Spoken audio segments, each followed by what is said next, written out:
With the Barbecue Coach system, it's easy to design your own outdoor kitchen.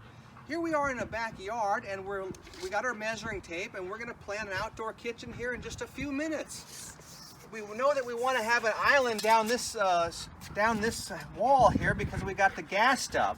So we pull out our measuring tape and we decide how long we want it.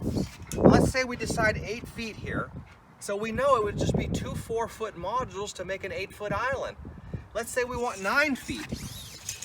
9 feet, we could use a combination of a 4-foot module and a 5-foot module. 10 feet, we could use 2 5-foot modules to get this done.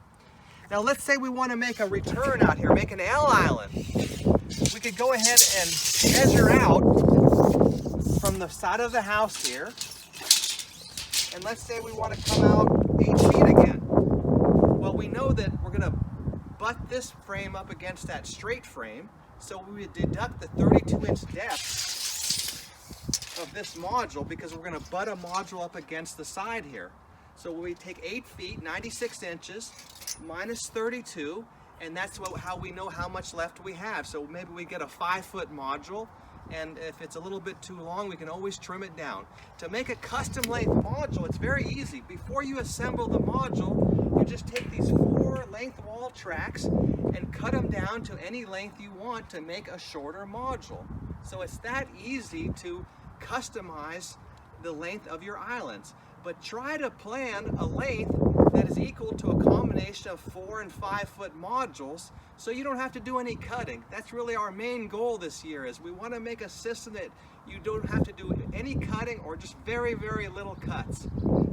Makes it the fastest, easiest system in America. You can do it with the Barbecue Coach system. Now here I've assembled a 4-foot module. It comes with the 4 4-foot long length wall tracks. They're 48 inches and they fit in between the 28-inch depth welded end frames that are heavy duty and super strong. So that gives you a total length here of 51¼ inches long with the end frames. Now when I'm working on a job site, I always like to start at the corner of the space with my first assembled module. So we'll pretend this is the corner of our patio. Now let's say we're going to go out this way. This first leg is going to be 12 feet or so. So I know that I can go ahead and assemble another one of these modules without cutting it. So I'll go ahead and take another module that I just assemble. I'll put that here and I'll clamp them together. Then I'll measure how much further it is down to the end of my space here with my measuring tape. Let's say, for instance, it's less than 4 feet. Let's say it's 3 feet. So before I assemble the next module, I'll cut the 4 length wall tracks down to the proper length to give me a custom fit on this last module. That way I have a perfect length island. Now let's say I'm going to make an L island. So now I'll go ahead and assemble another module and put that in here. If I need something shorter here, like 3 feet, I would have cut these tracks first before putting this one into position. Now let's pretend we're going to make a U island, and we go ahead and take another 4-foot module to make a return. I'll just butt it up against the end here. So that way I have a nice space here for working on both islands. You can tell that this is a nice space, enough room to work. Now let's say I want to come another module out. I go ahead and assemble another one, as long as I know I got enough length. Like so. And now I can measure down to the end of my space before I assemble the next module. And then I would go ahead and do the same procedure. I would cut my length wall tracks before assembling the last module on this leg for a nice perfect fit. Now go ahead and you can tell here when you butt up a module on the end here, you're losing usable space, you see. So for instance, let's say we wanted to put some drawers here. You're going to have to put a stud on the right side and a stud on the left side.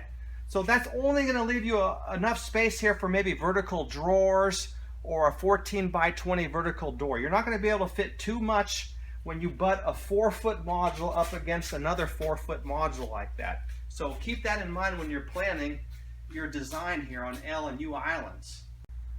The best way to cut steel studs and track is with a dry chop saw. This is a 14-inch, which is the standard size, and they also have a 6-inch size at Harbor Freight for as low as $40. A 14-inch is around $99. This is a DeWalt. It costs about $200 because we do a lot of cutting here. Now we're going to take our 4 length wall tracks that we want to cut down for the grill. We put them all together at one time, put them on the chop saw. We take a sliding clamp to hold them together nice and tight, and we make sure the end's flush. I take my hands and I push, make sure it's flush. Take the measuring tape to cut it out whatever size you want. We want 29 inches for the grill. We have a full safety shield, and we have our noise protection. Now on your chop saw, you're going to have a vise clamp here that holds this down. Make sure you use that for safety. We removed ours because I've been doing it for 20 years and I have to make special cuts that gets in the way. But for you, you want to use that clamp. Okay, so let's go ahead and cut this.